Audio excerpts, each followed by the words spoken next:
আল্লাহ নবী যায়েদের দিকে তাকায়া বলে, ও যায়েদ, মুতার প্রান্তে তুমি প্রথম শহীদ। তুমি যখন শহীদ হয়ে যাইবা, তোমার থেকে কালেমার পতাকা আমার জাফর হাতে নিয়ে যুদ্ধ শুরু করবে। যায়েদ চোখের পানি ছেড়ে কান্না করে আর বলে, ও আমার বাবা, তার মানে মুতার যুদ্ধে আমি শহীদ হয়ে যাইতেছি। বলে হ্যাঁ। যায়েদ তখন আল্লাহর কাছে শুকর আদায় করে, ও আল্লাহ, জীবনটা দেওয়ার জন্য একটা সুযোগ পেয়ে গেলাম। আল্লাহ, তোমার কাছে জান বিক্রি করার মতো সুযোগ পেয়ে গেলাম। তোমার কাছে কোটি কোটি শুকর আদায় করি। রণকিলি নীলামবাড়ি মাদ্রাসা এতিমখানা এর উদ্যোগে আয়োজিত 17তম বার্ষিক ওয়াজ মাহফিল।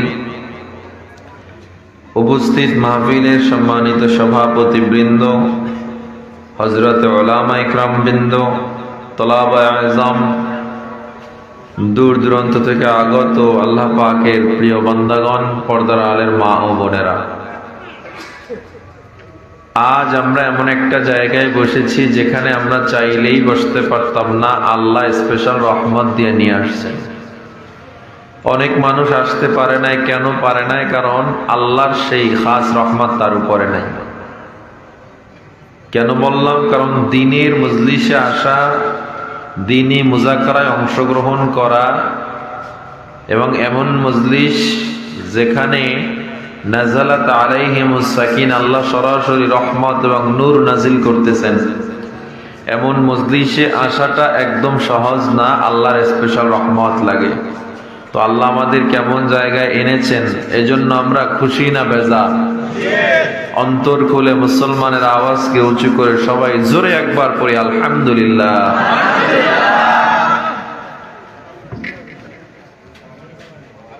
আলহামদুলিল্লাহর আওয়াজটা যদি অন্তর বেশি খুশি হইতো, আরো বেশি হইতো না জোরে?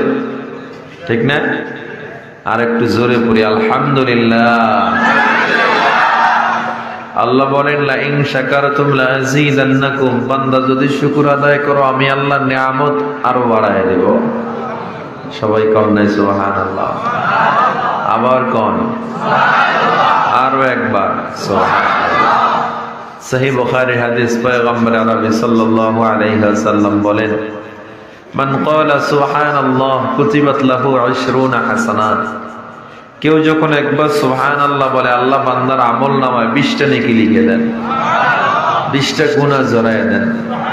মুসনাদে আহমদের অন্য হাদিসে আসছে, একবার সুবহানাল্লাহ বললে আল্লাহ তাআলা আলফ সানাত হাসানাত, 1000 নেকি দিয়ে দেন, 1000 গুনাহ জড়ায় দেন। এরপর সুবহানাল্লাহ কয় না। আবু হুরায়রা রাদিয়াল্লাহু তাআলা আনহু বলেন,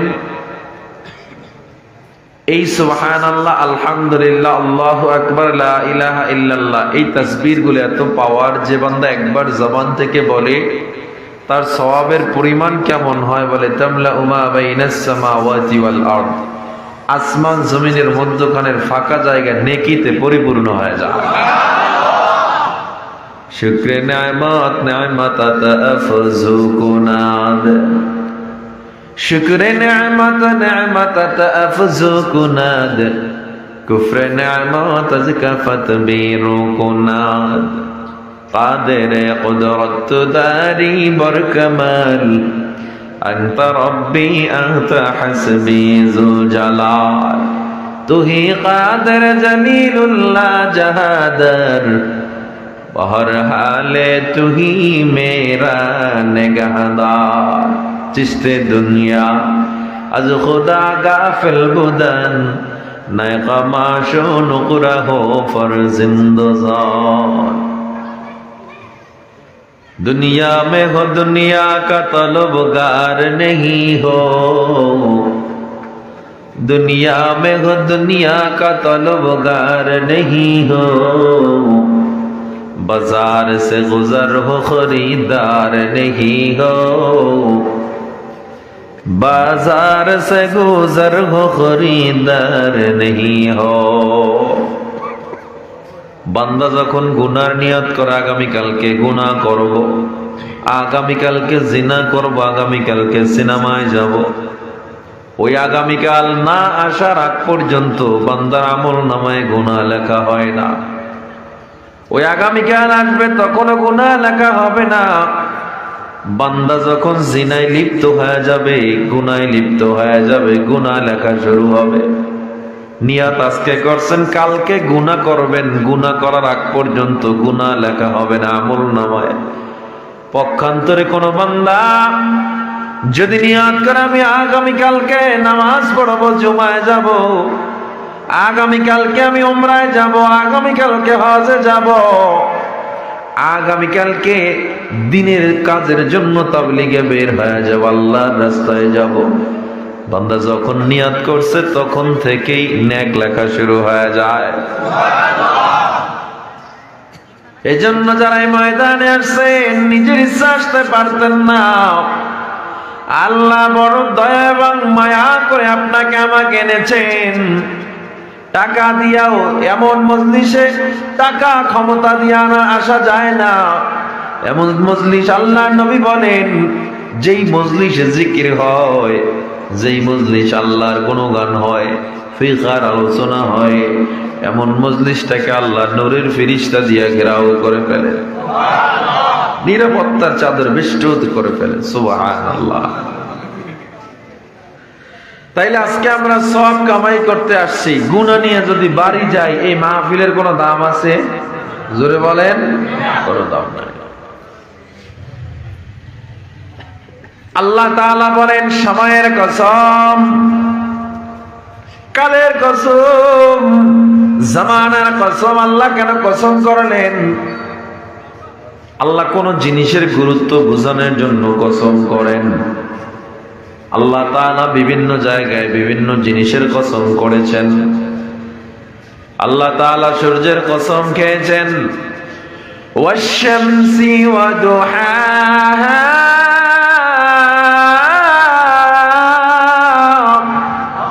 সূর্যের কসম খাইছেন আল্লাহ। ওয়াল কমার, চন্দ্রের কসম খেয়েছেন আল্লাহ। কেন? এমন জিনিসের কসম আল্লাহ খায় যেটা অমূল্য। অমূল্য মানে কি? মূল্য নাই নাকি? যার মূল্য কেউ দিতে পারবে না, এমন জিনিসের কসম আল্লাহ খান। সূর্যের কসমকে আল্লাহ পরিষ্কার বুঝাইয়া দিলেন, সূর্যের দাম পৃথিবীর মানুষ দিতে পারবে না। এই দুনিয়া সৃষ্টির আরো কোটি কোটি সহস্র কোটি বিলিয়ন বছর আগে আল্লাহ সূর্য সৃষ্টি করেছেন। বর্তমান বিজ্ঞানীরা অবাক হয়ে গেল, এত হাজার কোটি বছর আগে সূর্য হইল, তখন পৃথিবী ছিল না। পৃথিবী সৃষ্টি হওয়ার আগে সূর্যের তাপমাত্রা এমন কেমনে ব্যালেন্স হইল যে পৃথিবী সৃষ্টির পর মানুষের জন্য পারফেক্ট তাপমাত্রা সূর্য দিতেছে। পৃথিবী সৃষ্টির পর গাছের জন্য পারফেক্ট তাপমাত্রা সূর্য দিতেছে। সকালবেলা সূর্য vitamin C, vitamin D supply দিতেছে, পারফেক্ট। মানুষের জন্য, পশু পাখির জন্য এত উপযুক্ত আলো, অথচ পৃথিবী সৃষ্টি হয়েছে পরে, সূর্য অনেক আগে। কারণ আমার আল্লাহ জানতেন আমি হাজার কোটি বিলিয়ন বছর পর এই দুনিয়া আমি আল্লাহ মানুষ সৃষ্টি করব। আমার কিছু গোলাম থাকবে, আমার বান্দা থাকবে। আমি আল্লাহ এদের উপরে এমন দয়া করব, আমি আল্লাহ সকালবেলা পূর্ব আকাশে সূর্যটাকে উদয় করব বান্দার জন্য, পশ্চিম আকাশে অস্ত দিব বান্দার জন্য। বান্দার শারীরিক দৈহিক সব রোগের নিরাময়ের এক অন্যতম মাধ্যম থাকবে সূর্য। আমি আল্লাহ সূর্যের মধ্যে 12টা মুখ সৃষ্টি করলাম। সূর্যের তাপমাত্রা এত ভয়ঙ্কর, এই দুনিয়ায় সব তাপমাত্রা আল্লাহ দেন নাই। মাত্র 30, 40, 50 ডিগ্রি সেলসিয়াস তাপমাত্রা সহ্য করা যায় না। আর সূর্যের মধ্যে আল্লাহ হাজার লক্ষ লক্ষ তাপমাত্রা ঢুকায়া রাখছেন। বিজ্ঞানী মাত্র এই 400 বছর পর্যন্ত ট্রাই করছে, সূর্যের বায়ুমণ্ডলে যেতে পারে না। মাত্র কেবল 2024 সনের ফেব্রুয়ারিতে তারা সূর্যের বায়ুমণ্ডলে গেছে। সেখান থেকেও সূর্য 5 কোটি কিলোমিটার দূরে। কয় কোটি? পৃথিবী থেকে 9 কোটি 30 লক্ষ মাইল দূরে আল্লাহ সূর্য বানাইছেন।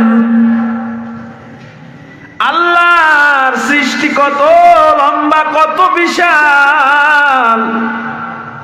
তাফাক্কারু ফি খালকিল্লাহ, আল্লাহর সৃষ্টি নিয়ে ভাবো, আল্লাহর পরিচয় মিলে যাবে। আল্লাহ সৃষ্টির মধ্যে অন্যতম হলো সূর্য। সূর্যকে আল্লাহ তাআলা এমন ভাবে বানাইছেন, প্লাজমা দিয়ে বানাইছেন। সূর্য পৃথিবীতে আলো দেয় প্রায় 8 মিনিট 40 সেকেন্ড সময় লাগে আলো আসতে। এই সূর্যটা কত বড় আল্লাহ বানাইছে, দেখতে ছোট্ট একটা ফুটবলের মতো দেখা যায়, কিন্তু সূর্যটা কত বড়। ও সিলেটের মুসলমান, আপনার আমার গোলাপগঞ্জ থানার মতো সূর্যটা বড়, হ্যাঁ, সিলেট বিভাগের মতো বড়, কথা বলে না। তাইলে বাংলাদেশের মতো বড় হবে। তাহলে বাংলাদেশের চেয়ে প্রায় 25 গুণ বড় হলো ভারত, ভারতের মতো, রাশিয়ার মতো, আমেরিকার মতো, তাইলে পুরো পৃথিবীর মতো হবে, ঠিক না? হ্যাঁ, ওই সূর্যটাকে আল্লাহ কত বড় বানাইছেন। এই পৃথিবীর মতো 14 লক্ষ পৃথিবী সূর্যের পেটের মধ্যে ঢুকে যাবে। সুবহানাল্লাহ না? সুবহানাল্লাহ না? আল্লাহর সৃষ্টি কত মারাত্মক সৃষ্টি। কয় লক্ষ? 14 লক্ষ পৃথিবী সূর্যের পেটের মধ্যে ঢুকে যাবে। আল্লাহ সূর্যটাকে এত বড় করে বানাইলেন। আপনার আমার মনে হতে পারে সূর্যের চেয়ে বড় কিচ্ছু নাই। না না, বেটেলজিউস নামে আল্লাহ একটা তারকা বানাইছেন আসমানে। ওই বেটেলজিউস তারকাটা এত বড়, বলে সূর্যের মতো 33 কোটি সূর্য বেটেলজিউস তারকার পেটে ঢুকে যাবে। কত কোটি? এরকম তারকা আল্লাহ একটা বানাইছেন না, 2টা বানাইছেন, নাকি 1000 বানাইছেন? 1000 আর 1 লাখ না, কোটি কোটি বিলিয়ন কোটি তারকা বানাইছেন আল্লাহ। একটা তারকা কত বড় বলে, সূর্যের মতো 20 কোটি 30 কোটি সূর্য তারকার পেটে ঢুকে যাবে। এই রকম কোটি বিলিয়ন বিলিয়ন কোটি তারকা আল্লাহ বানাইছেন, গ্রহ বানাইছেন, এই নক্ষত্র নিহারিকা পুঞ্জ ব্ল্যাক হোল আল্লাহ বানাইছেন। আমাকে একটু জবাব দেন, এই যে সব কিছু বানাইছেন এর একমাত্র কারিগর কে? আল্লাহ। আপনি যদি আল্লাহ সৃষ্টি নিয়ে ভাবেন, আল্লাহর পরিচয় পেয়ে যাবেন। এই বেটেলজিউস তারকা এত বড়, আমাদের থেকে সূর্য কত দূরে বলেন? 9 কোটি 30 লক্ষ মাইল দূরে। তাইলে তারকা কত দূরে? তারকা আরো কত দূরে?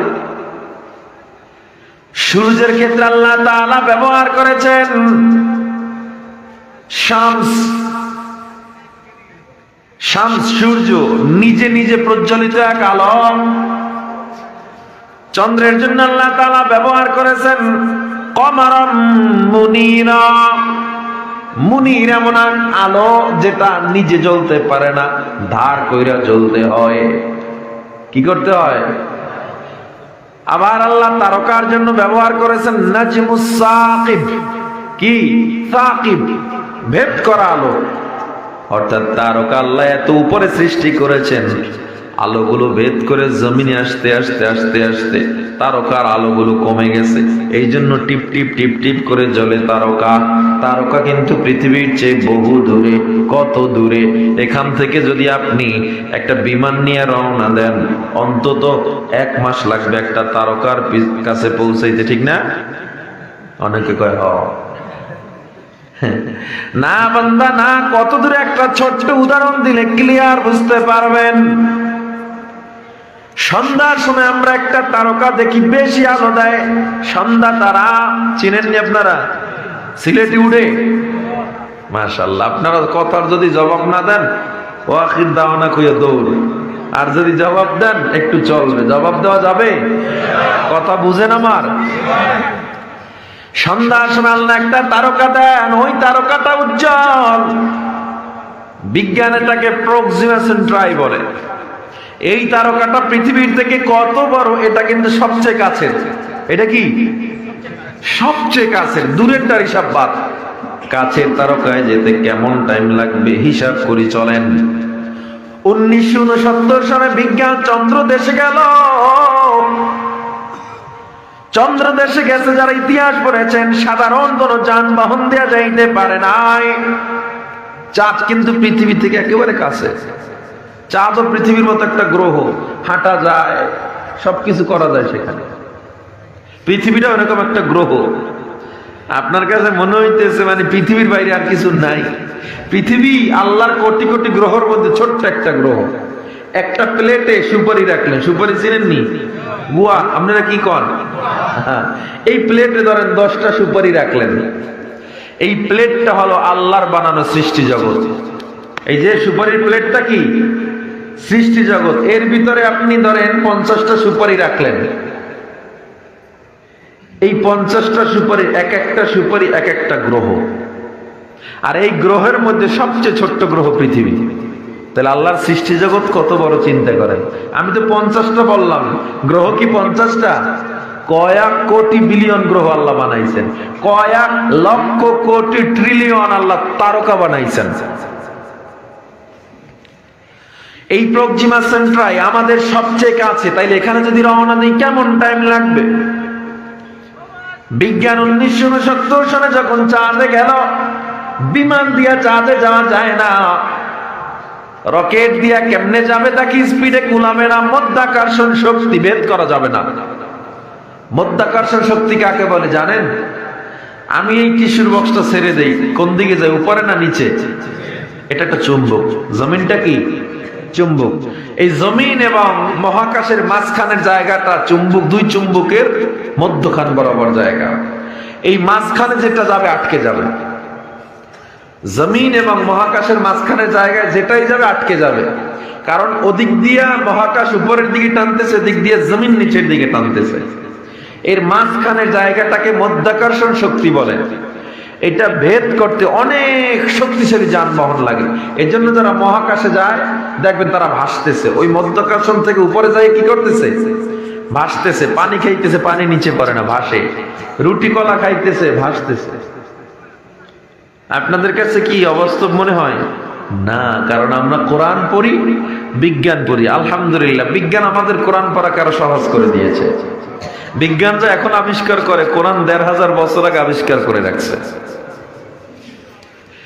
এই মধ্যাকর্ষণ শক্তি অতিক্রম করার জন্য তারা অ্যাপোলো 11 নামে তদানীন্তন সময় একটা যানবাহন নিয়ে চলে গেল, স্পুতনিক। এটা দিয়া চাঁদের দেশে তারা যখন গেল, এটার স্পিড কেমন ছিল কেউ বলতে পারেন? কেউ জানেন না? এই ইতিহাস কেউ পড়েন না? এইগুলো তো 7-8 এর বই তো আছে, 6 এর বই তো আছে। চাঁদের দেশে প্রথম নভোচারী মহিলা ভ্যালেন্তিনা তেরেস্কোভা প্রথম একটা কুকুর পাঠাইছিল, লাইকা কুকুরটার নাম। কুকুরটা যখন জীবিত ফিরছে, এরপর মানুষ যাওয়া শুরু করছে। আর চাঁদের জনক হলো নীল আর্মস্ট্রং। নীল আর্মস্ট্রং এই ব্যক্তি প্রথম চাঁদে গিয়ে চাঁদের জনক হয়ে গেলেন। প্রত্যেক মিনিটে এই যানবাহনের গতি, আমি একটা সহজ করে দিই আপনাদের। আমেরিকা যাইতে বাংলাদেশ থেকে ডিরেক্ট ফ্লাইটে যদি বাংলাদেশ থেকে রওনা দেন, একেবারে ডাইরেক্ট, একটা বিমানের গতি যদি থাকে ঘন্টায় 1000 কিলোমিটার, কয় হাজার কিলোমিটার। একটা মোটর সাইকেল চলে কত গতিতে? 60-70, প্রাইভেট কার 100, আর একটা বিমান চলে কত? ধরেন 1000 কিলোমিটার গতিতে। এই বিমানে রওনা দিলে, আমি শুধু এই গত মাসে আমেরিকা সফর থেকে আসছি, শুধু কাতার থেকে বিমানে উঠছি আর নিউ ইয়র্ক আমেরিকা গিয়ে নামছি, একটানা 17 ঘন্টা ফ্লাইটে ছিলাম। এর মধ্যে ফ্লাইটের নামে নাই। কয় ঘন্টা? 17 ঘন্টা একটানা ফ্লাইটে ছিলাম, আর বিমানটা নিচে নামে নাই। এবং ফ্লাইটের গতি ছিল 900-1000 প্রত্যেক ঘন্টার, এত স্পিডে যায়। আর বাংলাদেশ থেকে কাতার যাইতে সময় লাগে 4.5 ঘন্টা। এই 4.5 আর 17 ধরেন 22-23 ঘন্টা। এত স্পিডের একটা বিমান বাংলাদেশ থেকে রওনা দিলে আমেরিকা গিয়ে পৌঁছবে ধরেন 23 ঘন্টায়। আর সেই স্পুতনিক বাংলাদেশ থেকে রওনা দিলে আমেরিকা গিয়ে পৌঁছবে 18 মিনিটে। কোন স্পুতনিক? যেটা চাঁদে গিয়েছিল। তাহলে এটার স্পিড কত? এবার কি বুঝছেন আপনারা? বুঝেন নাই? ওই যানবাহনটার স্পিডটা কেমন, বিমান যাইতে লাগে 22 ঘন্টা, আর ওই চাঁদে যে যানবাহন গেছে ও যদি আমেরিকা যায় ওর সময় লাগবে 18 মিনিট। এইটা দিয়ে যদি পৃথিবীর সবচেয়ে কাছের তারকা প্রক্সিমা সেন্ট্রাইয়ের কাছে আমরা রওনা দেই, একেবারে কাছের তারকা, 1,25,000 বছর লাগবে ওটা দিয়ে। আলোকবর্ষ হিসাব করেছে বিজ্ঞান, যে আলোকবর্ষের কথা সরাসরি আলহামদুলিল্লাহ কোরআন থেকে আমরা পেয়েছি, যে আলোকবর্ষের স্পিডের কথা, তারকার দূরত্বের কথা, চ্যানেলের কথা, আলফা সেন্ট্রাই, অ্যান্ড্রোমেডা গ্রহের কথা, এরপরে ব্ল্যাক হোল, একটা গর্ত আছে আসমানে, বিশাল গর্ত, এই গ্রহ নক্ষত্র খেয়ে ফেলে। আল্লাহ ওই গর্তের কসম খেয়েছেন, ফালা উকসিমু বিমা ওয়াকিআন নুজুম, ওই জায়গার কসম যেখানে গিয়ে তারকা পতিত হয়। তাই তারকা পতিত হয় ওই জায়গাটা হলো একটা গর্ত, ব্ল্যাক হোল, কালো গর্ত। ওইটার ব্যাপারে আল্লাহ 1,500 বছর আগে বলে রাখছেন, বিজ্ঞান এসে মাত্র আবিষ্কার করছে 200 বছর আগে। তাহলে কোরআন আগে না বিজ্ঞান আগে? তাহলে এখন বুঝেন মাদ্রাসার হুজুররা কি পড়ে। আপনারা তো বুঝেন খালি তারা মানুষের বাড়ি খায়, না? এটাই তো কয় হুজুররা বলে মানুষের বাড়ি খায়, আপনি বুঝি খান না। আপনার খাওন দিলে, আপনার দাওয়াত দিলে আপনি মিস করেননি? শুক্রবারে জিলাপিলে কত পিঠে পিঠে আর দোষ দেয় হুজুর আছে না নাই? আমরা মানুষের বাড়ি খাই না। মানুষ মহব্বত করে যদি আমাদেরকে নিয়ে খাওয়ায়, এই সৌভাগ্য কি সবার হয় বলেন? ওলামায়ে কেরাম, কোরআনের হাফেজ ছাত্রদেরকে মানুষ খাওয়াইলে মনে করে একজন আলেমকে খাওয়াইতে পারছে, নিজেকে ধন্য মনে করে, ঠিক না? রিজিকে আল্লাহ যেটা লেখছে সেটা সবাই খাবে। কোরআনে কসমোলজি বিদ্যা, অ্যাস্ট্রোলজি, বায়োলজি, জিওলজি, ফিজিক্স, পদার্থ বিজ্ঞান, মহাকাশ, জীববিজ্ঞান, অর্থনৈতিক কথা, পরিবার শিক্ষা সব আছে। শুধু এইটা নাই, রাষ্ট্র কেমনে পরিচালনা করবে, ঠিক না? এইটা নাই। হুজুররা আবার রাষ্ট্র চালাইবেন কেন? আপনাদের রাজনীতির কামটা কি? আমরা যদি রাষ্ট্র পরিচালনা করতে না পারি, আমরা যদি রাজনীতির কথা বলতে না পারি, পৃথিবীর কোন মানুষের রাজনীতির কথা বলার অধিকার নাই। আমরা যে সুন্দর করে রাষ্ট্র পরিচালনা করেছি, ইতিহাস পড়ে দেখেন, স্বর্ণালী ইতিহাস। সুলাইমান নবী বিশ্ব শাসন করেছে, জুলকারনাইন শাসন করেছে, হযরত ওমর অর্ধ পৃথিবী শাসন করেছেন। অর্ধ পৃথিবী শাসনকারী হযরত ওমর ফুরাত নদীর তীরে দাঁড়িয়ে বলেছে, আমি ওমর বেঁচে থাকতে ফুরাত নদীর তীরে যদি একটা কুকুরও না খেয়ে মারা যায়, আমি ওমর আল্লাহর দরবারে জবাব দিতে হবে। ওমরের শাসন আমলে একটা কুকুরও না খেয়ে থাকে নাই। সেই ওমরের উত্তরসূরি আমরা ওসমানী খেলাফত, আব্বাসী খেলাফত শাসন করেছি, দেখেন ইতিহাস পড়ে। আমরা তো সেই মুহাম্মদ বিন কাসিমের জাতি, সুলতান মাহমুদ গজনবীর জাতি।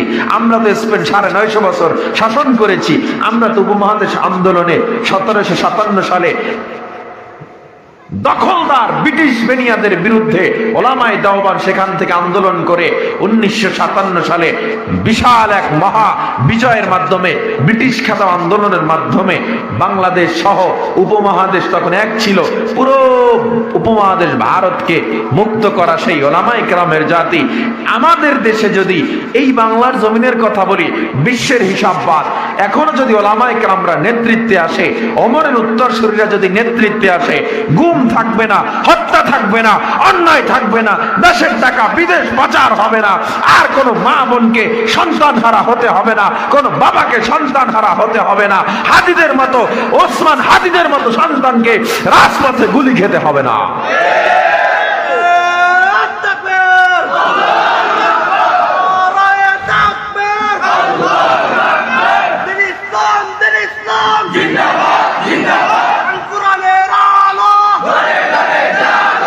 হ্যাঁ মুসলমান, আমরা কোনোদিন ক্ষমতার চেয়ার নিয়ে কারো টানাটানি করি নাই। আমাদের পাগড়ি ধরে টান দিলে তো আমাদের হাতের লাঠিটা উঠবেই তোমার পিঠে। তোমরা যা করো করো, তোমরা বোতল খাও, তোমরা দুর্নীতি করো, মাদ্রাসা নিয়ে তোমরা কথা কেন বলো? ওলামায়ে কিরাম নিয়ে তোমাদের মাথা ব্যথা কেন? কেন জানেন?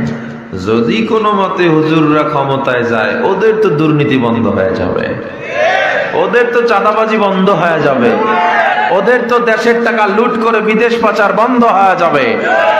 এই জন্য ওরা চায় না ইসলাম ক্ষমতায় আসুক। কারণ ইসলাম ক্ষমতায় আসলে সাম্য, ভ্রাতৃত্ব, সার্বভৌমত্ব, মানুষের মৌলিক অধিকার প্রতিষ্ঠা করবে, যা পৃথিবীর কোনো ধর্ম, কোনো সংবিধান করতে পারবে না। আর এই কোরআন মাদ্রাসায় পড়ানো হয়।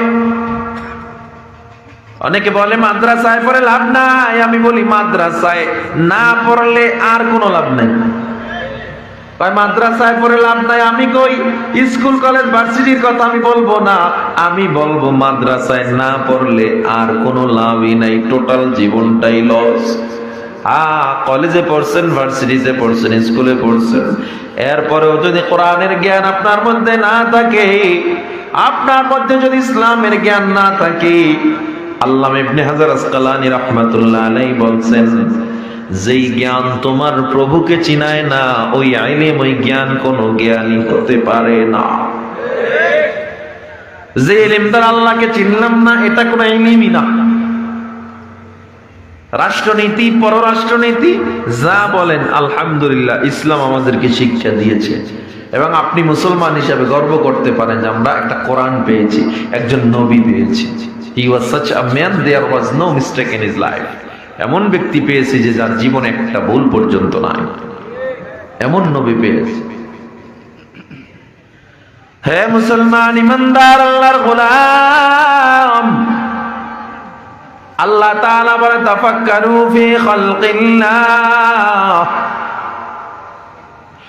ওয়া ফি আনফুসিকুম আফালা তুবসিরুন।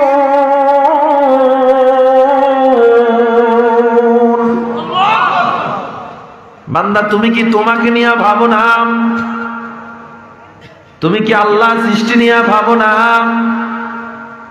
মানুষ যদি শুধু তার নাক নিয়া, মাথা নিয়া, চোখ নিয়া, হাত নিয়া, জিহ্বা নিয়া ভাবে, হার্ট নিয়া ভাবে, ওই মানুষ আর কোনোদিন গুনাহ করতে পারবে না। ভাইরে, এই যে মাথাটা আল্লাহ দিয়েছে, সামনের থেকে 8টা হাড্ডি দ্বারা আল্লাহ মাথাটা জোড়া দিয়েছেন। এই মাথার মধ্যে একটা মগজ আছে, চিনেন আপনারা? এই মাথার মগজটা এত পরিমাণে দামি আল্লাহ বানাইছেন, এটা একটা মেমোরি কার্ড। দুনিয়ার মেমোরি কার্ডের মধ্যে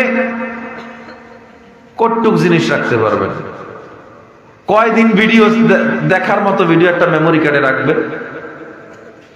বিজ্ঞান আবিষ্কার করছে, মাথার মধ্যে যদি ভিডিও অডিও আপলোড করা হয় মেমোরি হিসাবে, সেটাকে যদি দেখা শুরু হয় 350 বছরে সেই ভিডিও শেষ হবে না। এত পরিমাণে আল্লাহ মেমোরি দিয়েছে। আমাদের মাথায় নিউরন আছে, নিউরন ছোট ছোট ছোট ছোট দেখা যায় না, প্রচুর নিউরন। এই নিউরাল কানেকশন গুলো, এগুলো বিদ্যুৎ তৈরি হয়। হঠাৎ করে চিন্তা করেন ঢাকায় অমুক মানুষ মারা গেছে, এই যে চিন্তাটা শুরু হইলো, মাথায় বিদ্যুৎ তৈরি হয়। কি পরিমাণে বিদ্যুৎ তৈরি হয়? একটা 25 ওয়াটের বাল্ব যদি ভিতরে লাগানো হয় জ্বলে উঠবে, এত পরিমাণ বিদ্যুৎ মাথার ভিতরে। বিজ্ঞান বলে দাঁড়ায়া পানি পান করো না কেন? কয় দাঁড়ায়া পানি পান করলে ডাইরেক্ট পানিতে গিয়া একদম পাকস্থলীতে আঘাত করে। ফিল্টার আছে আমাদের, পানি খাওয়ার সময় ফিল্টার কাজ করে একটা একটা একটা একটা। দাঁড়ায়া পানি পান করলে, পাকস্থলীতে আঘাত করলে তোমার বিশাল ক্ষতি হয়ে যাবে, কিডনি ওটা একটা সময় ড্যামেজ হয়ে যেতে পারে। আর মায়ার নবী 1000 বছর আগে বলে দাঁড়ায়া পানি পান করবা না, বসে পান করা সুন্নাত। সুবহানাল্লাহ। চিকিৎসা বিজ্ঞান বলে ডান কাত হয়ে ঘুমাও, হাট ভালো থাকবে। আমার নবী 1500 বছর আগে বলে ডান কাত হয়ে শোয়া সুন্নাত। চিকিৎসা বিজ্ঞান বলে লিভারকে ভালো রাখতে চাও, মদ পান করবা না। ইসলাম 1500 বছর আগে বলে মদ পান করা হারাম। চিকিৎসা বিজ্ঞান বলে পাকস্থলী ভালো রাখতে চাও, শুয়োরের গোশত খাইও না। ইসলাম 1500 বছর আগে বলে শুয়োরের গোশত খাওয়া হারাম। এরকম যদি সারা রাত আলোচনা করি শেষ করা যাবে না, বলা শেষ করা যাবে না। সারা রাত যদি আলোচনা করি, আল্লাহ আমাদের হার্ট তৈরি করেছেন, চোখ তৈরি করেছেন। এই চোখের মধ্যে আল্লাহ, একটা চোখের মধ্যে আল্লাহ 1 লক্ষ পার্টস দিয়েছেন, 1 লক্ষ। 2 চোখে 2 লক্ষ পার্টস। এই ক্যামেরা যে, এই যে ক্যামেরা দাঁড় করানো, মোবাইলের ক্যামেরায় কত মেগাপিক্সেল ক্যামেরা? এই আইফোন গুলা সর্বোচ্চ 50 মেগাপিক্সেল, একটু ভালো ভিডিও হয়। আর আমাদের 2 চোখে আল্লাহ 576 মেগাপিক্সেল দিয়ে রাখছেন। কত ক্লিন, কত ক্লিয়ার। আল্লাহ সৃষ্টি নিয়ে পাবো, আল্লাহর পরিচয় মিলে যাবে। মানুষ যখন মানুষের গর্ভে থাকে, মায়ের গর্ভে আল্লাহ আমাদেরকে রাখলেন, পানির মধ্যে কোনো অক্সিজেন নাই, খাবারের ব্যবস্থা নাই, এরপরেও 10 মাস পর্যন্ত একটা মানুষ বেঁচে আছে কার দয়ায়? জোরে বলেন, কার দয়ায়? আল্লাহ তাআলা বলেন, এ বান্দা, ওই মায়ের রেহেমের মধ্যে আমি আল্লাহ তোমারে বানাইলাম 40 দিন করে। আমি আল্লাহ তাআলা তোমার ওই বাবার এক ফোঁটা পানিকে আমি আল্লাহ মর্দন করাইয়া রক্তপিণ্ড, সেখান থেকে গোশত, সেখান থেকে হাড্ডি, সেখান থেকে আমি আল্লাহ অবয়ব বানাইলাম। এরপর আল্লাহ বলে, আমি আল্লাহ রূহ ফুঁকে দিলাম, আমি আল্লাহ তোমার চেহারা বানাইলাম। দুনিয়াতে আসার সময় চিকিৎসা বিজ্ঞান বলে, কোন মানুষের ব্যথা যদি 40 ইউনিট হয়, ওই মানুষ দুনিয়ার জমিনে আর বেঁচে থাকতে পারে না। তুমি আমি যখন দুনিয়াতে আসছি, মায়ের ব্যথা ছিল 56 ইউনিটেরও বেশি। 40 ইউনিট ব্যথায় যেখানে মানুষ মারা যায়, 56 ইউনিট ব্যথা মা সহ্য করে বেঁচে আছে কার দয়ায়? আমার আল্লাহ বলে, আমি আল্লাহ তোর এত দয়া করলাম, দুনিয়ার কোন মায়েরা এত ব্যথা সহ্য করে সন্তানকে রাগ করে ছুঁড়ে ফেলায়া দেয় নাই। বিজ্ঞান বলে, এত ব্যথা পাওয়ার পর মা কোনো সন্তানকে বুকে রাখার কথা না, কিন্তু তাকায় দেখবেন মা যেন সন্তানের চেহারার দিকে তাকায় সব ব্যথা ভুলে যায়। জীবনের মূল কষ্ট মায়ের প্রসব বেদনা,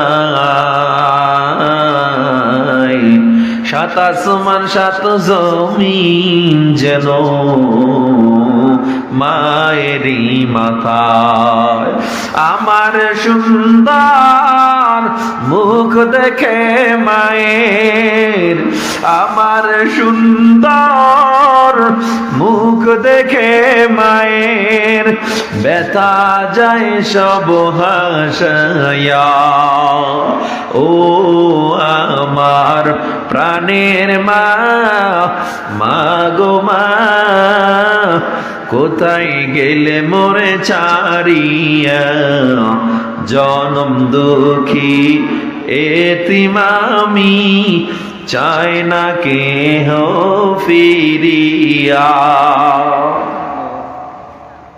ও যুবক, আল্লাহর বান্দা, আল্লাহ বলে, ও দুনিয়ার মানুষ, আমি আল্লাহ তোর উপরে এত দয়া করলাম, এত মায়া করলাম। দুনিয়াতে আসছো, একটা পশু পাখি যখন দুনিয়াতে আসে নিজের খাবার নিজেই তালাশে ব্যস্ত হয়ে যায়।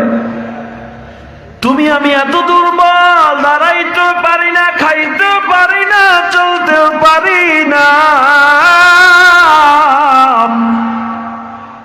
আল্লাহ কয়, তোর টেনশন নাই, আমি আল্লাহ তোর খাবারের জন্য মায়ের বুকে দুধের ব্যবস্থা করে দিলাম। এমন দুধ আমি আল্লাহ বানাইছি, পৃথিবীর কোন ল্যাকটোজেন, কোন খাবার মায়ের দুধের সাথে মিলবে না। বিজ্ঞান বলে, মায়েকে, সন্তানকে মায়ের দুধ যদি খাওয়ান পুষ্টি বেশি হয়, স্থায়ী পুষ্টি হয়। কিন্তু দুনিয়ার ওভার খাবার যদি খাওয়ান, মোটা হবে, তাজা হবে, স্থায়ী না, অল্প দিনের জন্য। মায়ের দুধের মধ্যে এত ভিটামিন, এত পুষ্টি কে দান করছে? জোরে বলেন, কে? আল্লাহ কয়, বড় হয়ে গেছো, ভাত খাবি, শুধু শুধু ভাতও মজা লাগবে না, মাছ বানায় দিলাম, গোশতের ব্যবস্থা করে দিলাম। এ বান্দা, আমি আল্লাহ তোর কাছে টাকাও চাই না, পয়সাও চাই না, আমি আল্লাহ তোর কাছে শুধুমাত্র আমি আল্লাহ একটু চাই। ওয়ামা খালাকতুল জিন্না ওয়াল ইনসা ইল্লা লিয়াবুদুন।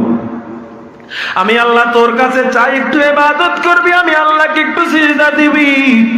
যদি না দাও, এত আলেম দিয়ে বুঝাইছি, তাবলীগ ওয়ালাদের দিয়ে বুঝাইলাম, আমার সৃষ্টিগুলো তোর গোলাম বানায় দিলাম। সূর্যের কোনো কাজ আছে? আল্লাহর কোনো কাজে লাগে সূর্য? বলেন, এই জমিন থেকে এত উদ্ভিদ, এত ফসলাদি উঠে, আল্লাহর কোনো কাজে লাগে এগুলো? আল্লাহ বলে, আমি আল্লাহ তোমার জন্য দিলাম। কোনদিন আমি আল্লাহ ট্যাক্স চাই নাই, ভ্যাট চাই নাই। শুধু আমি আল্লাহ বলছি, আমি আল্লাহরে মান, আমি আল্লাহরে সিজদা দে, আমি আল্লাহ তাআলার উপর একটু ভরসা করে চল। এই মানুষের পায়ে সিজদা দিস না, কবরে মাজারে সিজদা দিস না, আমি আল্লাহর কুদরতি পায়ে সিজদা দি, আমি আল্লাহর কাছে চেয়ে দেখ। মানুষের কাছে চাইলে মানুষ বেজার হয়, আমার কাছে আমি চাইলে খুশি হই, না চাইলে বেজার হই। ওয়াস্তাঈনু বিস-সাবরি ওয়াস-সালাহ, ধৈর্য এবং নামাজের মাধ্যমে আমি আল্লাহর কাছে তোমরা সাহায্য চাও। যত বড় ঋণী হয়ে গেছে সন্তান, কথা শোনে না, এই তুই যত চেষ্টা করো কাজ হবে না, আমার কাছে বল, দেখ আমি ঠিক করে দেই। তুই চেষ্টা করবি, চেষ্টা যেখানে শেষ আমি আল্লাহর নুসরত সেখান থেকে শুরু হয়ে যাবে।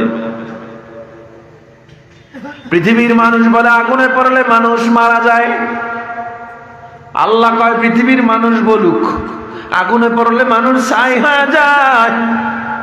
কিন্তু তুমি যদি আমি আল্লাহর উপর ইব্রাহিম নবীর মতো ভরসা করো, তোমার আগুন আমি ফুলের বাগান বানায় দেব। পৃথিবীর মানুষ বলে পানিতে চলা যায় না, রাস্তা হয় না, গাড়ি চলে না, ঘোড়া চলে না। আল্লাহ বলেন মুসা নবীর মতো আমার উপরে ভরসা কর, আমি নীল নদের মতো তোর পানিকেও রাস্তা বানায় দিব। পৃথিবীর মানুষ বলে মাছের পেটে, পশুর পেটে মানুষ থাকতে পারবে না, মারা যাবে, 1 মিনিটও থাকতে পারবে না। আল্লাহ বলে ইউনূস নবীর মতো আমার উপরে ভরসা করো, আমি আল্লাহ তোমার বিপদ ইউনূস নবীর মতো কাটায়া দিব। আমি ইউনূসকে 40 দিন রাখার ক্ষমতা রাখছি, তোমাকে আমি 40,000 বছরও রাখতে পারবো। এই সব কিছুর ক্ষমতা কার? পৃথিবীর মানুষ বলে কখনো 3000 মানুষ 2 লক্ষ মানুষের সাথে পারবে না। আমার আল্লাহ তাআলা বলে মুতার প্রান্তে আমার 3000 সাহাবার মতো ভরসা করো। 3000 সাহাবা মুতার যুদ্ধে রওনা দিলেন। আল্লাহ নবী 3 জন সেনাপতি বানাইলেন। 3 জন সেনাপতির মধ্যে 1 নম্বরে নবীর প্রিয় পুত্র যায়েদ, 2য় নম্বরে জাফর ইবনে আবি তালেব, 3য় নম্বরে আব্দুল্লাহ বিন রাওয়াহা। হারিস ইবনে উবাইদাকে রোম সম্রাট হত্যা করার কারণে আমার নবী যুদ্ধের ঘোষণা দিয়ে দিয়েছিলেন।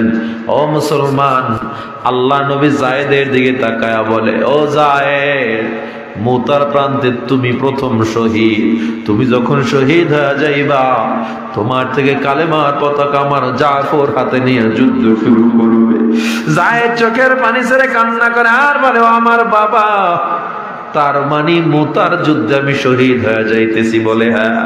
যায়েদ তখন আল্লাহর কাছে শুকর আদায় করে, ও আল্লাহ, জীবনটা দেওয়ার জন্য একটা সুযোগ পেয়ে গেলাম। আল্লাহ, তোমার কাছে জান বিক্রি করার মতো সুযোগ পেয়ে গেলাম।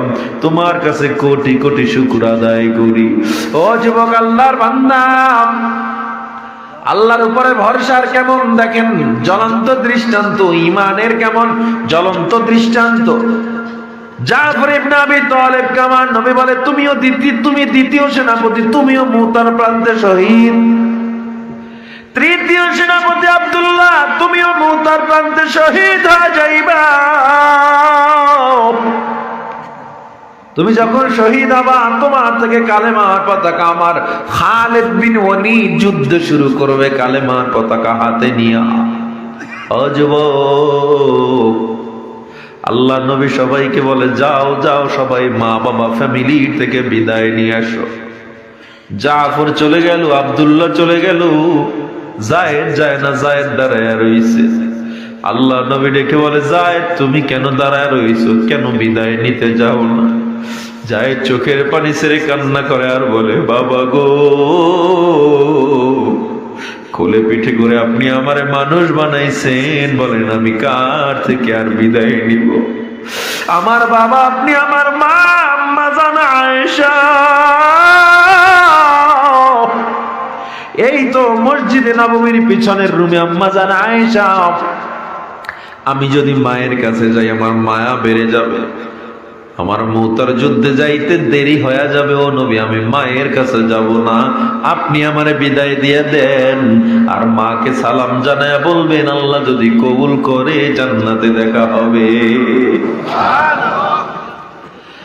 জাফর ইবনে আবি তালেব কেবল গতকালকে বিয়ে করছে, আজকেই নবী মুতার যুদ্ধের শহীদ সেনাপতি ঘোষণা। বাড়ির কিনারায় গিয়া ডাক দিছে, বিবি গো, বিবি জানালা থেকে তাকায় দেখে স্বামী বাইরে দাঁড়ানো। স্বামী আমার ঘরে কেন আসেন না? জাফর ডেকে বলে, বিবি রে, ঘরে আর ওটা হবে না, আমার তরবারি দাও, কাপড় দাও। আল্লাহ নবী আমাকে মুতার যুদ্ধের সেনাপতি হিসাবে নিয়োগ করে দিয়েছে, আর দেখা হবে না, আল্লাহ যদি কবুল করে কিয়ামতের ময়দানে দেখা হবে। ও বিবি তাড়াতাড়ি আমার তরবারি দাও। বিবি কান্না করে আর বলে, স্বামী আমার মাত্র গতকালকে বিয়া হইল, চেহারাটাও চিনতে পারলাম না, একবার আমার ঘরে আসো। এবার জাফর বলে, আমি যদি ঘরে যাই তোমার জন্য মায়া বেড়ে যাবে, আমি ঘরে যাব না, আল্লাহর জন্য আমাকে জিহাদের ময়দানে যেতে হবে। ওই ঘরে আর উঠলো না জাফর। আব্দুল্লাহ বিন রাওয়াহা চলে গেল তৃতীয় সেনাপতি নিজের বিবি সন্তানের কাছে। তিনটা ছোট্ট ছোট্ট মাসুম বাচ্চা ছিল।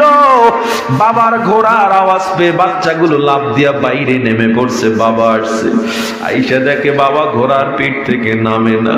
ও বাবা ঘোড়ার পিঠ থেকে কেন নামেন না? আব্দুল্লাহ বলে, সন্তান আমি নামতে পারবো না, আমাকে যেতে হবে, আমার নবী আমাকে ডাকতেছে। বিবি বাইরে এসে বলে, ও স্বামী আমার, ও স্বামী গো, কেন ঘরে আসেন না? আমরা উটের গোশত পাকাইছি, আমরা খামির দিয়া আটার খামির বানাই, একটু আগে রুটি বানাইছি, আপনি আসবেন বলে। কেন আপনি দেরি করতেছেন, ঘরে কেন আসেন না? তখন আব্দুল্লাহ বিন রাওয়াহা বলে, বিবি, আল্লাহর নবী আমাকে মুতার যুদ্ধের তৃতীয় শহীদ সেনাপতি ঘোষণা করে দিয়েছে, তোমাদের সাথে আর খাওয়া হবে না, আল্লাহ যদি কবুল করে জান্নাতে একসাথে খাবো। আল্লাহু আকবার, জোরে বলেন আল্লাহু আকবার। একসাথে খাবো, এখন আর দেখা হবে না। বাচ্চাগুলো কান্না করে, আব্দুল্লাহ একটা বারো বাচ্চার দিকে মায়া করে না।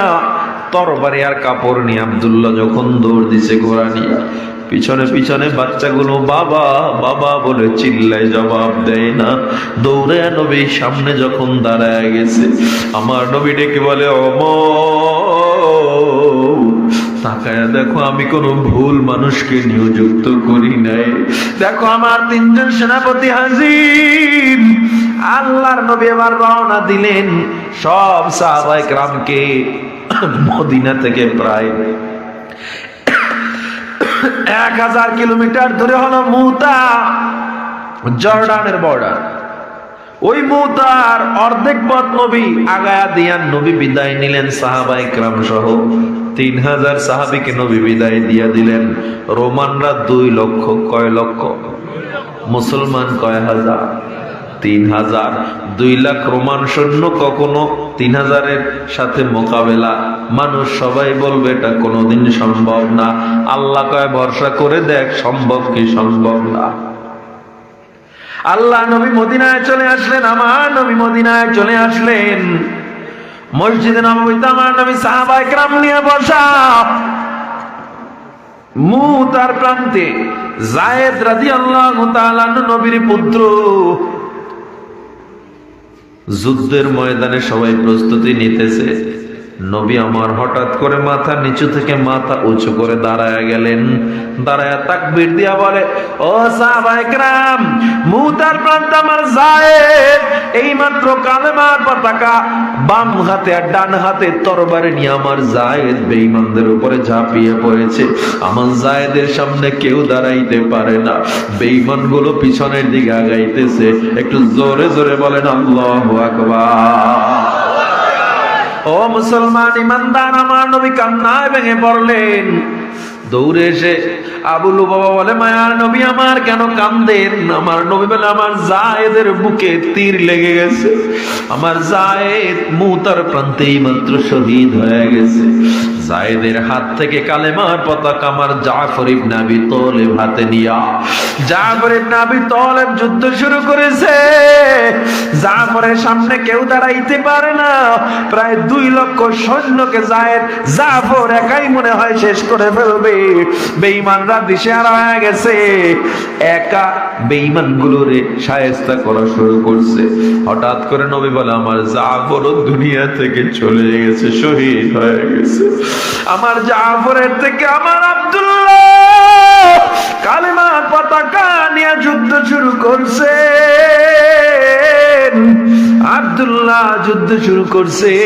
আব্দুল্লাহর তরবারিতে এত পাওয়ার, মনে হয় তরবারি ছড়ির ঘুরি হয়ে গেছে। আব্দুল্লাহর তরবারিতে মনে হয় আগুন লেগে গেছে। আমার নবী আল্লাহু আকবার বলে লাফ দিয়া দাঁড়ায়া বলে, আব্দুল্লাহর হাতে রোমানদের সেনাপতির গর্দান টুকরা হয়ে গেছে। আল্লাহু আকবার বলেন, আল্লাহু আকবার। হঠাৎ করে নবী আমার কান্না করে বলে, ও সাহাবা, আমার আব্দুল্লাহ ডান হাতটা বেঈমানরা কেটে ফেলেছে। আমার আব্দুল্লাহ ডান হাতে এখন তরবারি নাই। আব্দুল্লাহ বাম হাতের কালেমার পতাকাটা মুখে নিয়া, বাম হাতে তরবারি নিয়ে আব্দুল্লাহ যুদ্ধ করতেছে, তাকে কেউ থামাইতে পারে না। আব্দুল্লাহর বাম হাতটাও কেটে ফেলছে, আব্দুল্লাহ ডান পাওটাও কেটে ফেলছে, আব্দুল্লাহ ইবনে রাওয়াহা বাম পাওটাও কেটে ফেলছে, পেটগুলোর নাড়িবুড়ি বের করে ফেলছে। আব্দুল্লাহ থেকে এবার খালিদ বিন ওয়ালিদ কালেমার পতাকা নিয়েছে। খালিদ বিন ওয়ালিদ কালেমার পতাকা হাতে নিয়ে যুদ্ধ শুরু করছে। 9টা তরবারি খালিদের হাতে ভেঙে গেছে, তারপরও কেউ তারে থামাইতে পারে না। খালিদের নাম কেন? সাইফুল্লাহ, এখান থেকেই তার উপাধি, আল্লাহর তরবারি খালিদ সাইফুল্লাহ। সাইফ অর্থ তরবারি, সাইফ অর্থ কি? আল্লাহর তরবারি খালিদ সাইফুল্লাহ। ইয়েমেনের একটা ছোট্ট তরবারি দিয়া যুদ্ধ শুরু করলেন। প্রায় 3000 সাহাবা 2 লক্ষ সৈন্যের উপরে ঝাঁপায়া পড়লেন। মদিনায় নবী আমার তাকবীর দেয়, মুতার প্রান্তে মুসলমানদের বিজয় রচনা শুরু হয়ে যায়। আমার নবী তাকবীর দেয়, ও সাহাবায়ে কেরাম, মুসলমানদের বিজয় শুরু হয়ে গেছে। 2 লাখ সৈন্য গ্লাস গুটায়া পালায়া গেছে। 2 লক্ষ সৈন্য পালায়া গেছে। এই মুসলমানদের কাছে ভারী অস্ত্র ছিল না, বিশাল পাওয়ার ছিল না, গায়ের পোশাক ভালো ছিল না, উতরে খাদ্য ছিল না, রণের সাধ্য ছিল না, কিন্তু বান্দার অন্তর ছিল একমাত্র ইখলাসের সাথে। একজনের উপরে ভরসা ছিল, কার উপরে? এই জোরে বলেন, কার উপরে? আমার নবী বলেন, একটা পাখি যেমন সকালবেলা না খেয়ে খালি পেটে বাইরে বেরিয়ে যায়, বাচ্চাগুলো জানে মা খাবার আনবে কিনা জানে না, পাখি নিজেও জানে না খাবার আনতে পারবো কিনা। পাখি যখন দুনিয়ায় নেমে যায়, ওই পাখি চিন্তা করে, আমি আল্লাহর ভরসা নিয়ে নামবো, আমার পেট ভরার দায়িত্ব আমার না, আমি যার উপরে ভরসা করছি সেই আমার পেট ভরায়া দেবেন। আলহামদুলিল্লাহ, পৃথিবীর কোনো পাখি তার ঘরে খালি পেটে সন্ধ্যায় ফিরে না। ফিরে ভরসা ছিল কার উপরে? ও মুসলমান ইমানদার, এই জন্য আজকের আলোচ্য বিষয় আমি এটাই নিয়েছি। আমার যত বিপদ আসুক, যা আসুক না কেন, যাই হোক না কেন, আল্লাহ আমারে খাওয়াইছেন, আল্লাহ আমারে রিজিক দেন, সূর্য দিলেন আল্লাহ, চন্দ্র দিলেন আল্লাহ, সবই আমার জন্য। সুতরাং আমার মনিব হবে একজন, তিনি কে? আমার তাওয়াক্কুল একজনের উপরে হবে, তিনি কে? আমি দুনিয়ার কোন নেতা, দুনিয়ার কোন এমপি মন্ত্রী আমার কোন মনিব হতে পারে না, প্রভু হতে পারে না। ইন্ডিয়া আমার প্রভু হতে পারে না, ওয়াশিংটন আমেরিকা আমার প্রভু হতে পারে না, পশ্চিমা সভ্যতা আমার কোনোদিন আপন হতে পারে না। আমার নেটওয়ার্ক থাকবে মদিনার সাথে, আমার পোশাক থাকবে মদিনাওয়ালার মতো, আমার নেতা থাকবে মদিনাওয়ালা, আর আমার প্রভু থাকবে একজন, তিনি কে? ভরসা করবে একজনের উপরে, তিনি কে? যত বিপদ আসুক, পেটে ক্ষুধা, টাকা নাই, ওয়ালা নাবলুওয়ান্নাকুম বিশাইইম মিনাল খাউফ ওয়াল জু, আল্লাহ কয় ক্ষুধা দিয়ে তো আমি পরীক্ষাই তোরে করব। তুই যদি এই অবস্থায় সুদ খাও, তাই তো পরীক্ষায় ফেল। তুই এই অবস্থায় গ্রামীণ ব্যাংক থেকে, ব্র্যাক ব্যাংক থেকে সুদে টাকা নামাও, তুই তো পরীক্ষায় ফেল। হ্যাঁ হ্যাঁ, ধৈর্য ধরে যদি আল্লাহর কাছে চাও, আল্লাহ কখনো ফিরাইয়া দিবেন। কে কে জীবন থাক আর যাক আল্লাহর ভরসা থেকে পিছপা হব না, নামাজ ছাড়বো না, অন্যায় করব না, গুনাহ করব না, দাড়ি কাটবো না, মানুষের হক নষ্ট করব না, ওজনে কম দিব না, পরের জমির আইলকেইটা নিজের মধ্যে ঢুকাবো না? কে কে রাজি আছেন? আল্লাহকে হাত দুইটা দেখায় না। নারে তাকবীর!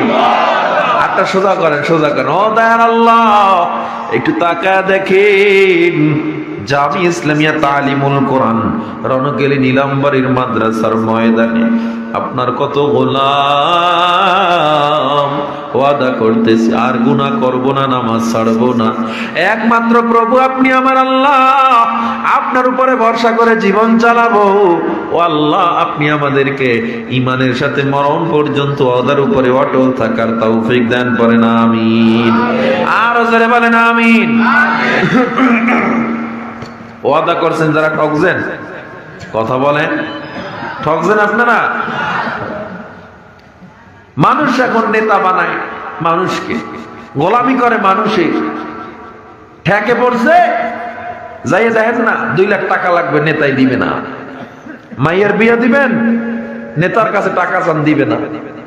নেতাই তো আপনাদের মাধ্যমে আখের গুছায়, খাইয়া 5 বছর পাসপোর্ট ভিসা রেডি করে রাখে, আপনারে থুইয়ে চলে যায়।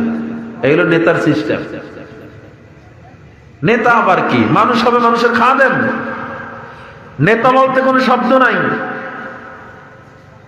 নেতা তো একজন পয়গম্বর আরবি সাল্লাল্লাহু আলাইহি ওয়াসাল্লাম, মানুষ প্রতিনিধি, এবং যারা প্রতিনিধি এরা জনগণের শাসক না, এরা সবসময় হবে জনগণের খাদেম। কি হবে? খাদেম হবে জনগণের। হযরত ওমর রাদিয়াল্লাহু তাআলা আনহু সিরিয়ায় ব্যবসার পথে এক মরুভূমির মধ্যে একটা ঘর দেখতেছে। ওমর চিন্তায় পড়ে গেল, এই ঘরে মানুষ আছে? পুরো কাফেলা থামাই ওমর ঘরে গিয়ে দেখে এক বুড়ি বসা, বৃদ্ধা মহিলা। হযরত ওমর কয়, মা আপনার ঘরে খানা দানা আছে? কয়, না, আমি 2 দিন পর্যন্ত না খাওয়া। তখন মা বলে, তুমি আমার খবর নিছো, ওমর যদি হইতো কতই না ভালো হইতো। ওমর আমার খবর নিল না। কে খবর নিতেছে? ওমর। হযরত ওমর নিজে গিয়া আটার বস্তা নিজের কাঁধে তুলে মদিনা শহর থেকে হেঁটে হেঁটে বুড়ির বাড়ি গিয়া আটার বস্তা পৌঁছে দেয়। একজন সহকর্মীকেও আটার বস্তা ধরতে দেয় নাই। ওমর নিজেকে অপরাধী মনে করেছে, নিজে গিয়া আটার খামির থেকে রুটি বানাই ওই মহিলাকে, ওই বৃদ্ধা মহিলাকে নিজে নিজে বানায় খাওয়াই দিছে। তখন বৃদ্ধা মহিলা দোয়া করে, আল্লাহ, এই যুবক যদি জামানার ওমর হইতো কতই না ভালো হইতো। আর আপনি আমি কেমন নেতা আর কেমন প্রজা, কেমন আমরা জনগণ, কেমন আমার নেতা। জনগণ ভোটের আগের রাত্রে টাকায় ঘুরে যায়, নেতা টাকায় তার আদর্শ বিক্রি করে মানুষের হক মেরে জীবনের রং পাল্টে ফেলে আঙ্গুল ফুলে কলা গাছ। কেউ আসলে ইনসাফের চিন্তা করি না আমরা। দেশকে সুন্দর করতে হলে, সার্বভৌমত্ব রক্ষা করতে হলে, ইনসাফ ভিত্তিক একটি রাষ্ট্র এবং সমাজ গঠন করতে চাইলে ইসলাম শিক্ষা এবং ইসলামী শাসনের কোনো বিকল্প নাই। আপনাদের সামনে মাদ্রাসা আপনার জন্য বরকত, রহমত, এলাকার জন্য রহমত। নবীজি বলেন সাল্লাল্লাহু আলাইহি ওয়াসাল্লাম, আল মাদ্রাসাতু বাইতি ওয়াল মসজিদ বাইতুল্লাহ। মাদ্রাসা আমার ঘর, মসজিদ আল্লাহর ঘর। নবী গর্ব করে বলছেন, যেখানে দর্স হয়, কোরআন হয়, শিক্ষা হয়, ইলম হয়, এই প্রত্যেকটা তালেবুল ইলমের পায়ের নিচে আল্লাহ নূরের পাখা বিছায় দেন। আমার নবী বলেছেন, তলাবুল ইলমি ফরিদা আলা কুল্লি মুসলিম। প্রত্যেকটা মুসলমানের জন্য ইলমে দ্বীন শিক্ষা করা ফরজ। আপনার সন্তানকে, আপনি নিজে পারেন নাই, সন্তানকে পড়ান, কোরআনের হাফেজ বানান, আলেম বানান, আর কিচ্ছু লাগবে না। মানুষ মারা যাওয়ার পর 3টা আমল জারি থাকে, এর মধ্যে একটা নেককার সন্তান। নেককার সন্তান যদি দোয়া করে, আল্লাহ সরাসরি দোয়া কবরে পৌঁছে দেয়। দান সাদকা। আমার কথার দ্বারা আপনার অন্তরে যদি এই পুরো আলোচনা একটু আসর লেগে থাকে, একটু অনুতপ্ততা আসে, যা বান্দা হিসেবে আমরা আসলে অনেক কিছু করতে পারিনি, অনুরোধ থাকবে আর গুনাহ করবেন না, নামাজ ছাড়বেন না, সন্তানকে কোরআন পড়াবেন, নিজে পড়বেন, নাতিকে পড়ান, জীবনটা সুন্দর, হালাল রিজিক খাবেন। আর বিপদে পড়লে একজনের কাছে মাথাটা ঠেকায় দেবেন, তিনি কে? একটু গভীর রাত্রি ঠেকায় দেখেন, আল্লাহর কাছে চাইলে আল্লাহ না দিয়া পারেন। আল্লাহ বলে, তুই যখন কাঁদো তোর চোখ গড়ায় গড়ায় পানি নাকের ডগে আসার আগে আমি আল্লাহ দোয়া কবুল না করে পারি না। আমি আল্লাহ লজ্জাবোধ করি আমার বান্দা যখন আমার কাছে কান্না করে, আমি না দিয়া পারি না। ভাইজান, ঋণগ্রস্ত হন, ক্যান্সারে আক্রান্ত হন, যাই হন, একজনের কাছে চান, তিনি সবকিছু সমাধানকারী। আমি চাইছি আর পাই না, এরকম হয় না। আপনি কেন পাবেন না? আল্লাহর কাছে চান, আল্লাহ আমাদের সবাইকে কবুল করেন। আমরা তাওয়াক্কুল একমাত্র কার উপরে রাখবো? আজকের মাহফিল আল্লাহ কবুল করেন। আমার পরে বয়ান করবে কে? হ্যাঁ, কি নাম? শাইখুল হাদিস মুফতি মকবুল হোসেন কাসেমি হাফিজুল্লাহ তাআলা, উনি আমার পরে বয়ান করবেন। আল্লাহ তাআলা ওনার বয়ানকে কবুল করে নেন এবং আখিরি মোনাজাত পর্যন্ত আমরা থাকবো তো ইনশাআল্লাহ। আমি অনেক অসুস্থ শরীর নিয়েও যে 1 ঘন্টা আলোচনা করছি, আমার জন্য দোয়া চাই। আমি ভাবছিলাম আমি কথা বেশি বলতে পারবো না, তবু আপনাদের দয়া আল্লাহ কিছু কথা বলার তৌফিক দিয়েছেন। যতটুকু আলোচনা হয়েছে আমলের নিয়ত আল্লাহ আমাকেও কবুল করেন, আপনাদেরকেও কবুল করেন। এই মাহফিলকে আল্লাহ, মাদ্রাসাকে আল্লাহ কিয়ামত তাক কবুল করে নেন। আমিন তুম্মা আমিন। ওয়া আখির দাওয়ানা আনিল হামদুলিল্লাহি রাব্বিল আলামিন। দোয়া। একজন মানুষ এখন খবর আছে আপনার কাছে দোয়া চাইছে, সক্রাতে আছে। তোমার সাজার নাম কিটা? রিয়াজ আহমদ। রিয়াজ আহমদ সব সক্রাতে আছে। সত্রা কি? সক্রা এই হালাতে সাকরা, সক্রাতে। সাকরা। সাকরাতে নাম কি নাম? রিয়াজ আহমদ। রিয়াজ আহমদ মৃত্যুর সন্ধিক্ষণে আছে। আল্লাহ, আল্লাহ আপনি হায়াত যদি না থাকে ঈমানের সাথে মরণ দিয়ে দেন, হায়াত থাকলে আপনি পরিপূর্ণ। মারা গেছে? এখন মারা গেছে নি? আছে মুমূর্ষু অবস্থায়। আচ্ছা, মুমূর্ষু অবস্থায় আল্লাহ তাআলা তার বর্তমান হালতের উপরে রহমত বর্ষণ করেন। আমিন বলেন। আমিন। আল্লাহুম্মা আমিন। والصلاة والسلام على سيد الأنبياء والمرسلين سبحان ربك رب العزة عما يصفون ربنا آتنا في الدنيا حسنة وفي الآخرة حسنة وقنا عذاب النار اللهم اكفني بحلالك عن حرامك وأغنني بفضلك عما سواك اللهم اجعل في عيني صغيرا وفي أعين الناس كبيرا اللهم عافني في بدني اللهم عافني في سمعي اللهم عافني في بصري لا إله إلا أنت اللهم إني أعوذ بك من الكفر والفقر اللهم إني أعوذ بك من عذاب القبر لا إله إلا أنت يا ذا الجلال والإكرام يا ذا الجلال والإكرام ودير الله তালিমুল কোরআন মাদ্রাসার ময়দানে তোমার কত গুনাহগার গোলাম আমরা হাত উঠাইছি আল্লাহ, গুনার দিকে যদি তাকাই তোমার দরবারে হাত উঠাতে বড় লজ্জা পাই। এরপরও জানি কার কাছে চাইবো, তোমার দরবার ছাড়া তো যাওয়ার আর কোনো জায়গা নাই আল্লাহ। ও আল্লাহ, আমাদের গুনার দিকে না তাকাইয়া তোমার রহমতের উসিলায় আমাদের ক্ষমা করে দাও আল্লাহ। আয় আল্লাহ, 5 ওয়াক্ত নামাজি বানায় দাও, ঈমানের সাথে জিন্দগিটা শেষ করার তৌফিক দাও আল্লাহ। খোদার আল্লাহ, সুদ ঘুষ মুক্ত জীবন দিয়া দাও, ঋণ থেকে হেফাজত করো আল্লাহ। কত মানুষ অসুস্থ দোয়া চেয়েছে আল্লাহ, পরিপূর্ণ শিফা আজলা কামেলা দিয়া দাও আল্লাহ। আল্লাহ, যারা মুমূর্ষু আল্লাহ ইমানের সাথে কবুল করে নেন আল্লাহ। রব্বুল আলামিন, আমাদের ওসমান হাদি ভাই দুনিয়া ছেড়ে চলে গেছেন আল্লাহ। আল্লাহ তাকে শাহাদাতের মর্যাদায় জান্নাতুল ফিরদাউস দিয়ে দেন আল্লাহ রব্বুল আলামিন। আরো যারা দেশের জন্য মরেছে, ইসলামের জন্য, ইনসাফের জন্য মারা যায়, আল্লাহ প্রত্যেকে শহীদ হিসাবে কবুল করে নেন আল্লাহ রব্বুল আলামিন। এই মাদ্রাসার যেখানে যা প্রয়োজন গায়বী খাজানা দিয়ে পুরায় দেন আল্লাহ। মাদ্রাসাকে দ্বীনের মহা বড় মারকাজ হিসাবে কবুল করেন। আয় আল্লাহ হাদিসের দর্সের তৌফিক দিয়ে দেন আল্লাহ। আয় আল্লাহ রব্বুল আলামিন আসাতাজায়ে কেরাম তোলাবা আযম যারা আছে সবাইকে কবুল করে নেন। মাদ্রাসায় মাহফিলে যারা অর্থ দিয়ে, মেধা দিয়ে, শ্রম দিয়ে সহযোগিতা করেছে সবাইকে আপনি কবুল ও মঞ্জুর করে নেন আল্লাহ। আয় আল্লাহ আপনি এক, আপনার সাথে শরীক নাই, কালেমার উসিলে আমাদের দোয়াগুলো কবুল করে নেন আল্লাহ।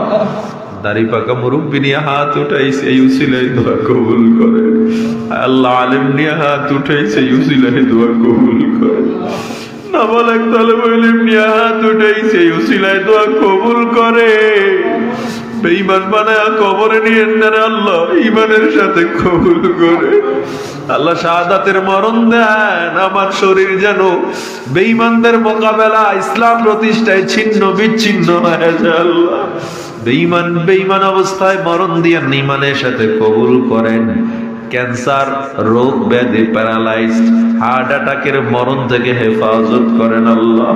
ওয়া সাল্লাল্লাহু তাআলা আলা খায়রি খালকিহি মুহাম্মাদ ওয়া আলিহি ওয়া আসহাবিহি আজমাইন বিরহমাতিকা ইয়া আরহামার রাহিমিন।